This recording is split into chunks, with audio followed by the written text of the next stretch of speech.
Hey everyone, what's going on? Got another repair video. This one is the Union Pacific number 53 by Athearn. In the test run video, this one kept derailing and it was running kind of rough. So I'm gonna have a look at it and see what's going on. Everything looks good on the bottom, none of the wheels look out of place or anything.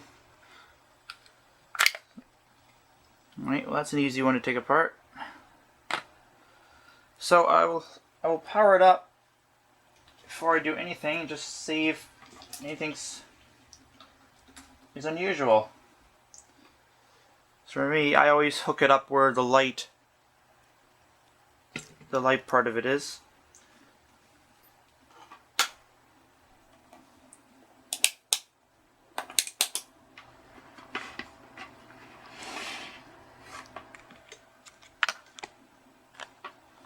He's in view.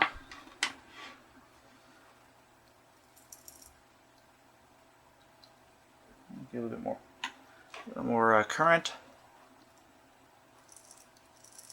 Well, that's definitely odd. Look at this one here.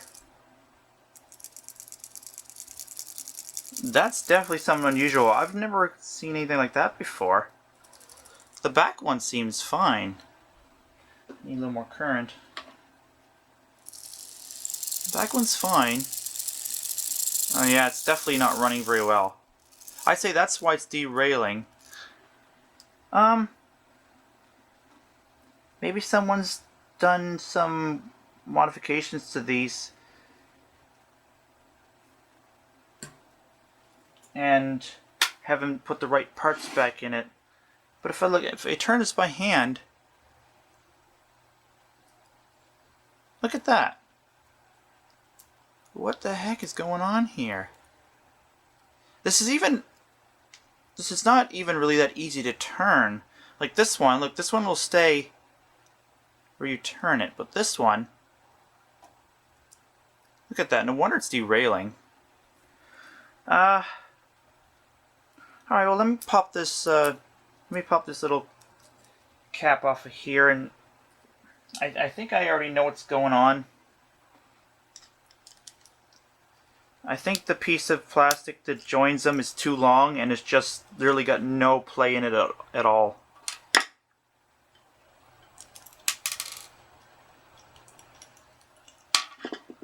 This part here.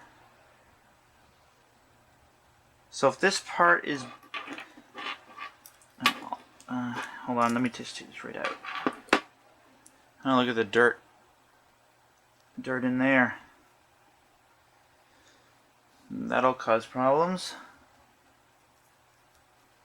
It turns freely.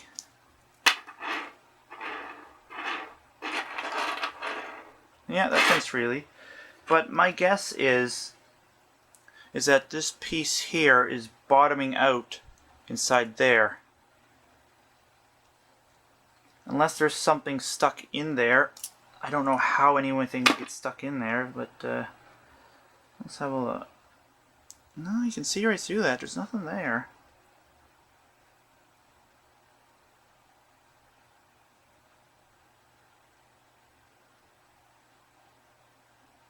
This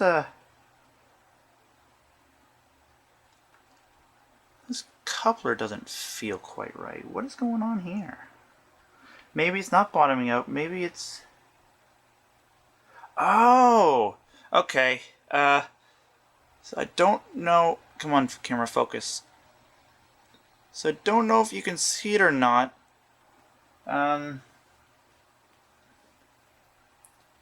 So the shaft here goes through, goes into the plastic, and if you can see, right in there, it's sticking in too far. I think this thing has either slipped, or is cracked, or has moved. It's moved forward. So, is there any cracks in it? So I should be able to just... Oh yeah, that moves way too easily.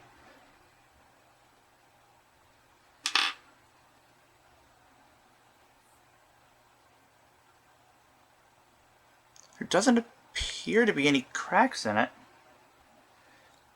Now that I've taken it out, that The universal joint is moving much freer now. Let me have a look through my parts bins, just see if I got one that has a better fit onto that shaft. Let's see, I've got quite the collection here. All kinds of parts. So what exactly am I looking for? So basically, I need one of those.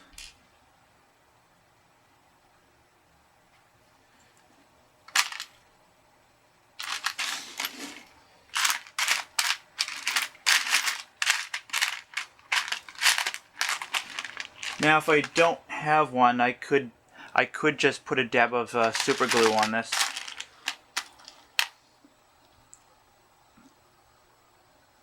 It's a little bit shorter, but it may still do the trick.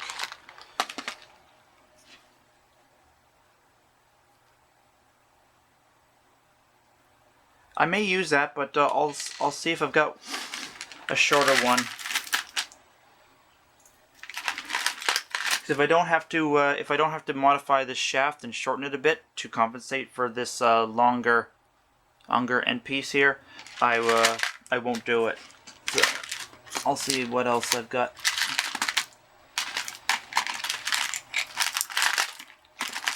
Usually those parts aren't a failure point. For some reason this one has moved ahead a bit. Now it could have moved ahead because there was well, obviously there's a reason, but there could be another cause.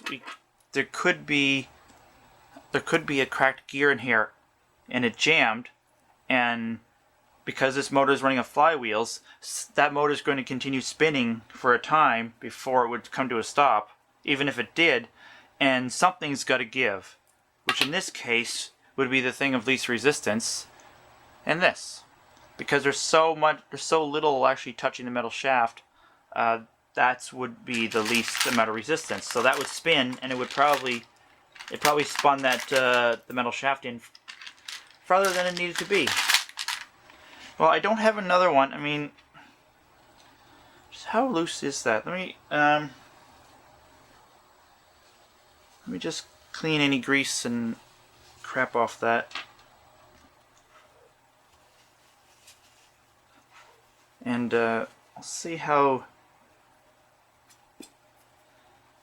loose that really is. It is pretty loose. Now if I do one of these here, oh yeah, that's a much tighter fit.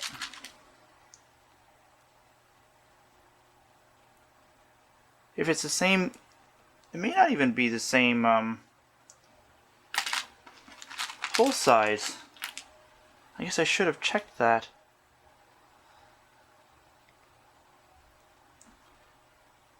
Hold on. You know what? These are not the same hole size. They won't fit. Ah, jeez.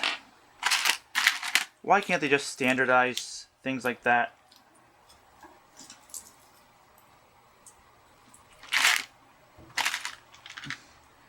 What else have I got?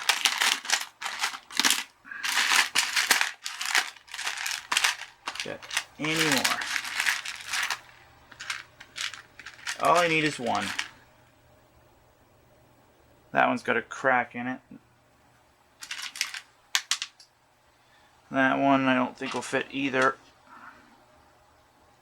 No.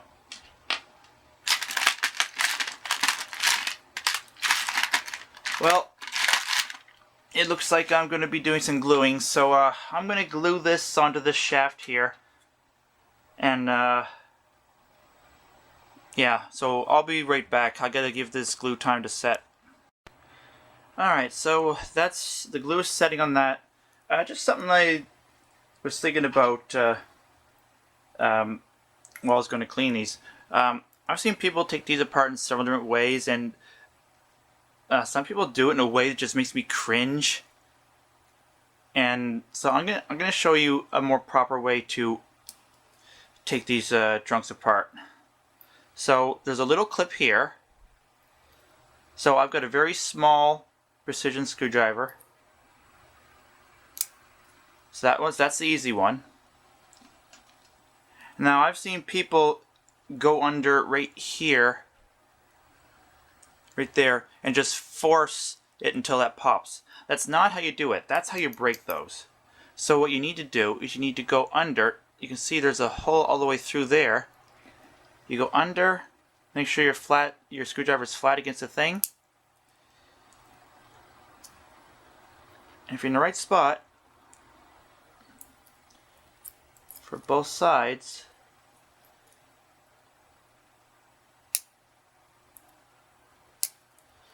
so we get under it. There we go. No forcing, no risk of breaking it, just pops right off.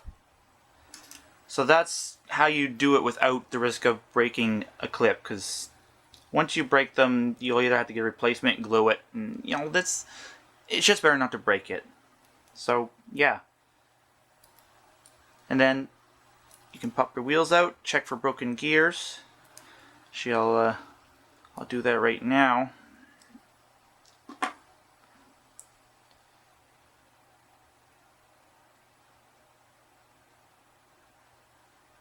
No broken gears.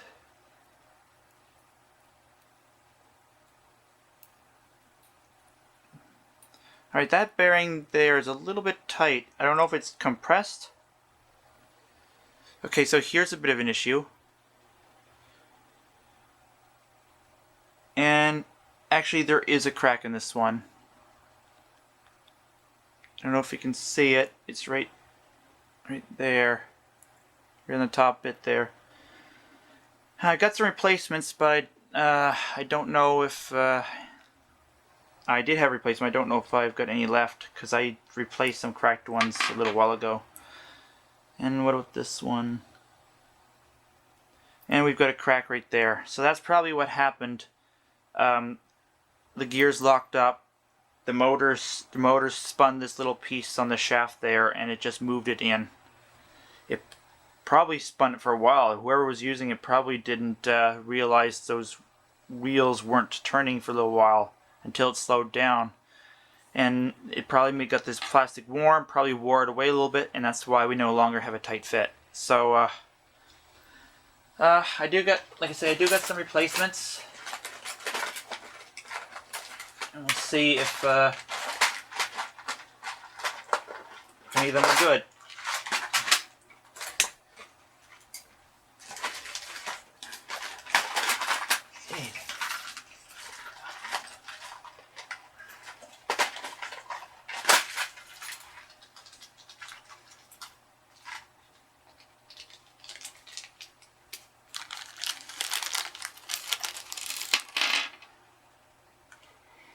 So this is one of them.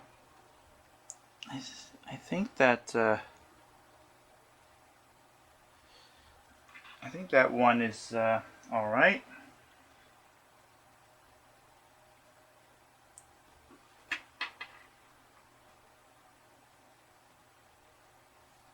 It's still not a tight fit. I gotta look at this up close myself to see if it's bulging from a crack or not. It doesn't appear to be.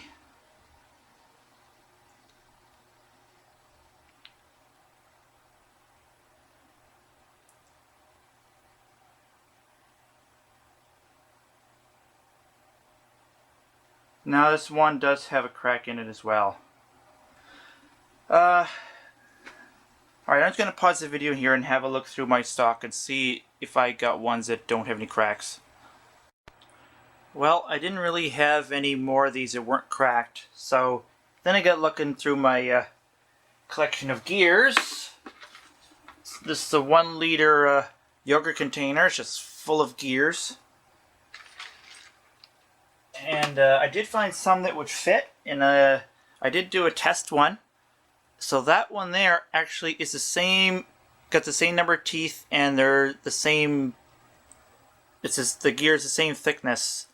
And it does actually fit with those washers in there. it does fit. But then I got thinking, well, first I was running out of washers because I need like 5 tiny washers on each side just to space these right. Then I got thinking, you know what? Why don't I just try gluing them for now? So I put some glue in each end hole and then shoved the wheel axles back in, and yeah, I think for now the cracks are small enough that I don't think the gears are gonna bind. So I think we're good to go. So I'll put this one back together. I'll check the other side, see if the gears are cracked on that one, and yeah.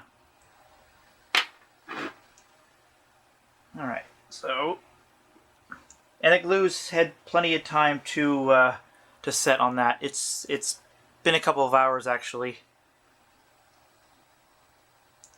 So that'll be ready to go. Just stay there. Stay. So put this little piece back on. Actually, no, I won't, because I want to test run this motor without any couplings or anything on it. I want to know if it's balanced or not. If it's not balanced, it's got some vibration in it, I'm going to be doing a rebalance on this. So I'm going to take this other side off, and I'm going to run the motor and see how it feels.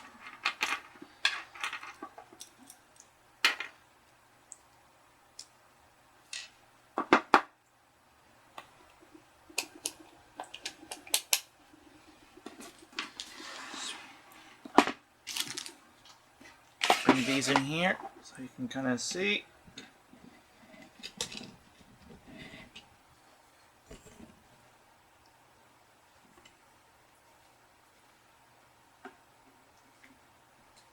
My power back up. Where's my other lead? There we go. No.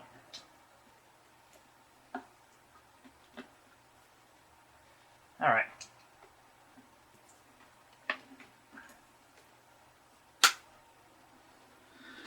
Let's see how this motor sounds and how it feels, and there's nothing on it. Alright, well it definitely needs a little bit of oil.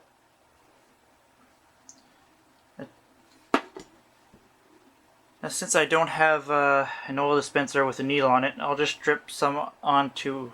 I usually use like a needle, but a screwdriver will work as well. So just dab it right in on the bearing there.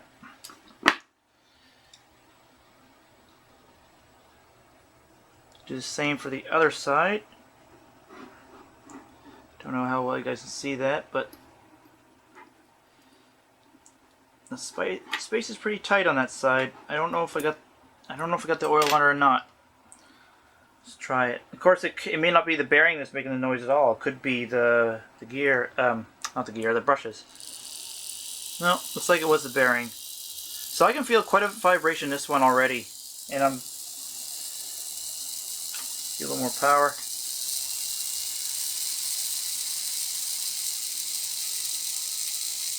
I mean, it's not drawing a whole lot of current. It's not doing anything, but there's quite a bit of vibration. I'm going to set this down so you guys can listen.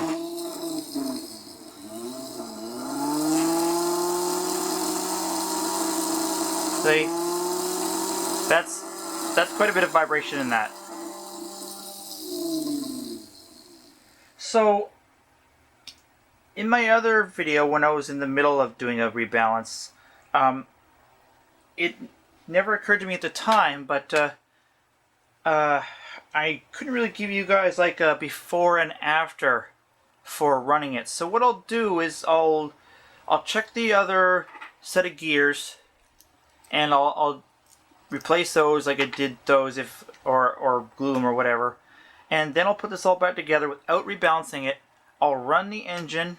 I'll have the meters on so we can see current, and I'll put the videos side by side like a split screen so you guys can see the before the balancing and then after, and we'll see if there's really any difference. Not every engine responds great to rebalancing. I mean, it is an improvement, but you may not see a speed increase in every one, but yeah, I'll do that. I'll do it before and after, since this one will need to be rebalanced. So so I guess I will be right back. Alright, it's back together. Before I take it over to the track to test how fast it goes with the unbalanced weights on it, this problem here with this whole part moving is gone now. So if I spin this,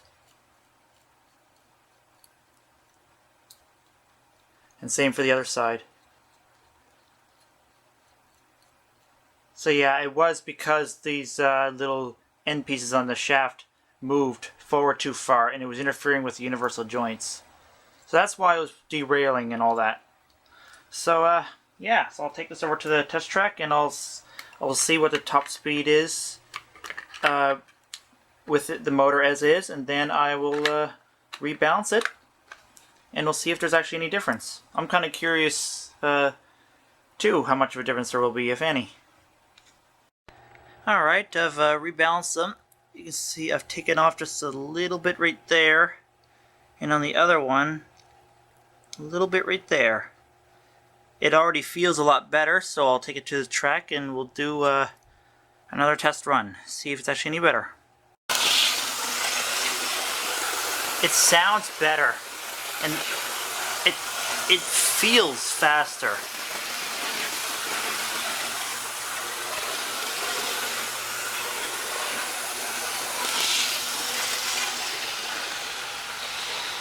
I don't remember what the current was before, but I think the volts were a little bit lower. I think it was like around 5.05 or something like that, which means that the current should be lower, which would increase the voltage because there's less amps being drawn. Let's do a coast down test. Alright, off. Not bad. So I won't really know the difference until after. So hit the like button if you like this repair video, and subscribe if you haven't, and thanks for watching, everyone.